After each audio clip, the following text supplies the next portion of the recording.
текесекирик. Мана Баткенде өзүңөр билесиңер, Баткенге бул азыр силердин жасап аткан өзгөрүүлөрүңөр Баткенге аябай ыңгайлуу да, мисалы Баткен облусу үчүн. Ал жерде 300 000 гектардан ашык ушуга окшогон жерлер бар. 300 000 гектардан. Ошондуктан мен жанагы текесекирик деген эмени билесиңер да. Текесекириктен проекти. Ал канча жылдан бери айтылып келатат. Бакиевдин убагынан айтып келатат да. Ал 20-40ка деле кирди. Текесекириктен Баткендин азыр өнүгүү программасына деле кирди. Андан тышкары жанагы ирригация туда-суда деп туруп 2017-26 жылга чейин деле кирген. Анын акчасы да постановление правительства бар, бүт бардыгы бар.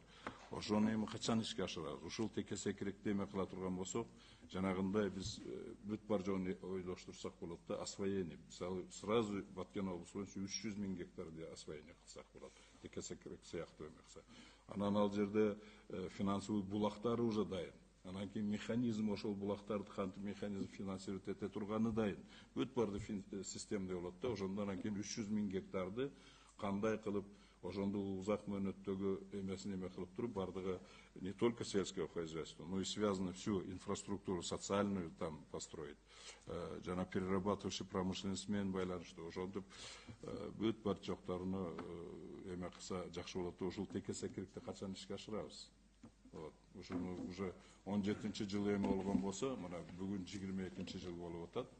Уже 4 жыл болду. Вообще кыймыл жок да ушул жагда. Ошол ишке ашырабыз деген бир ой барбы?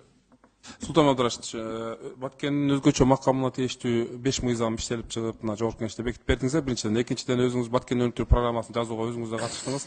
Баткен өнүктүрүү программасы 21-35 жана аны ишке ашыруу жол картасы азыркы убакта бекитилди. Ошонун ичинде бар, Кудай буйрса ишке ашырабыз деген ой пикир бар.